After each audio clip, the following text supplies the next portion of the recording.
میں آپ کی دوست اور ہوسٹ عظمیٰ بطول آج کے اس پروگرام میں آپ کا استقبال کرتی ہوں۔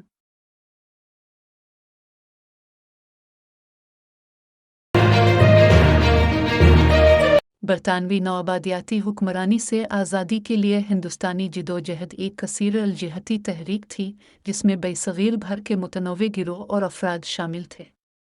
مسلمانوں نے اس تاریخی جدوجہد میں ایک اہم اور اکثر پیچیدہ کردار ادا کیا۔ سیاسی سرگرمی، سماجی اصلاحات اور فوجی خدمات کے ذریعے تحریک آزادی میں حصہ لیا۔ ان کی شمولیت میں تعاون، تنازعات اور تصویراتی حکمت عملی کا امتزاج نمایاں تھا جس نے ہندوستان کے آزادی کے سفر کو شکل دی۔ ان مجاہدین آزادی نے بہت سے دوسرے لوگوں کے ساتھ مل کر ہندوستان کی آزادی کی جدوجہد میں متنوع اور اہم کردار ادا کیا۔ ان کی خدمات متنوع حکمت عملیوں، نظریات اور قربانیوں کی عکاسی کرتی ہیں جنہوں نے اجتماعی طور پر قوم کے آزادی کے سفر کو شکل دی۔ یقیناً ٹیپو سلطان، اشفاق اللہ خان اور فرنٹیئر گاندھی، خان عبدالغفار خان ان قابل ذکر مسلم شخصیات میں شامل ہیں جنہوں نے ہندوستان کی آزادی کی تحریک میں اہم کردار ادا کیا۔ ان کی زندگیاں اور جدوجہد ان متنوع طریقوں کی عکاسی کرتی ہیں جن میں مسلمان آزادی کی جستجو میں مشغول تھے۔ سراج الدولہ بنگال کے آخری نواب تھے اور ہندوستان میں برطانوی نوآبادیاتی توسیع کے خلاف ابتدائی مزاحمت میں ایک اہم شخصیت تھے۔ ہندوستان میں برطانوی بالادستی کے سیاق و سباق کو سمجھنے میں ان کا دور حکومت اور اس کے بعد کی جدوجہد بہت اہم ہے۔ کلیدی تعاون، برطانوی حکمرانی کے خلاف مزاحمت۔ بنگال میں برطانوی اثر و رسوخ کے خلاف سراج الدولہ کی مخالفت برطانوی ایسٹ انڈیا کمپنی کی تجاوزات کے خلاف مزاحمت کرنے کی ان کی کوششوں سے نمایاں تھی۔ انگریزوں کے ساتھ اس کی لڑائی 1757 میں پلیسی کی اہم جنگ کا باعث بنی۔ پلیسی کی لڑائی، جون 1757 میں لڑی جانے والی جنگ ایک فیصلہ کن مقابلہ تھا جس کے نتیجے میں برطانوی ایسٹ انڈیا کمپنی نے سراج الدولہ کو شکست دی۔ اس فتح نے بنگال پر برطانوی کنٹرول کو نمایاں طور پر مضبوط کیا اور ہندوستانی تاریخ میں ایک اہم موڑ کی نشاندہی کی۔ وراثت، اپنی شکست کے باوجود سراج الدولہ کو برطانوی سامراج کے خلاف ان کی مزاحمت اور نوآبادیاتی حکمرانی کے خلاف جدوجہد کے ابتدائی مراحل میں ان کے کردار کے لیے یاد کیا جاتا ہے۔ Whenever we talk about Tipu Sultan, we remember him as a brave king who died fighting the British in the battlefield. We remember him as one who invented the rockets. We remember him for establishing sericulture, cottage industry, handicrafts, animal husbandry, trade, and commerce. But there is another major achievement of Tipu Sultan which is not often highlighted, and that is his contribution to the field of horticulture. If today Karnataka is one of the top-ranking horticultural states in the country, it is because of the various initiatives which were taken up by Tipu Sultan during his 18-year-old rule. Today, horticultural crops are grown in more than 15% of the cultivable area in Karnataka. What is the historical basis for giving this credit to Tipu Sultan? Let me tell you about that. After the defeat of Tipu Sultan in the year 1799, the British asked James Buchanan, a famous naturalist, to survey South India, and he did survey and he published a historical book which was called A Journey from Madras through the countries of Mysore, Canara and Malabar. This book was published in the year 1807 and it describes in detail the horticultural fields which were existing during Tipu's regime. He describes the existence of vegetable, coconut, fruit, flower and betel leaf gardens and the efforts made by Tipu Sultan to promote them. He also gives the exact location of horticultural free fields and the crops grown and all other details. Buchanan lists 48 vegetables which were grown in the areas ruled by Tipu Sultan. Tipu Sultan's library had many books on the management of fruit trees. Tipu Sultan can be called the earliest champion of land reforms movement. The local feudal chiefs who were called Palegars, they had usurped the land belonging to poor farmers. Tipu Sultan seized those lands and handed them back to the farmers, to the bonded laborers, and to the tenants. Farmers were encouraged to expand the area of horticultural cultivation by giving exemption in rent. Tipu Sultan was, in effect, promoting the area expansion scheme, a very popular scheme today of the National Horticultural Mission. There is much more. Tipu had a huge army. In addition to regular pay, Tipu gave cultivable lands to the soldiers so as to boost the cultivation. Tipu Sultan was the only king in the history of Karnataka who did not give Jagir inams.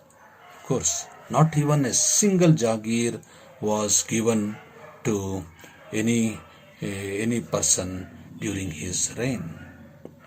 These pro-farmer and anti-feudal reforms helped or impacted the growth of agriculture and horticulture in Karnataka to a great extent.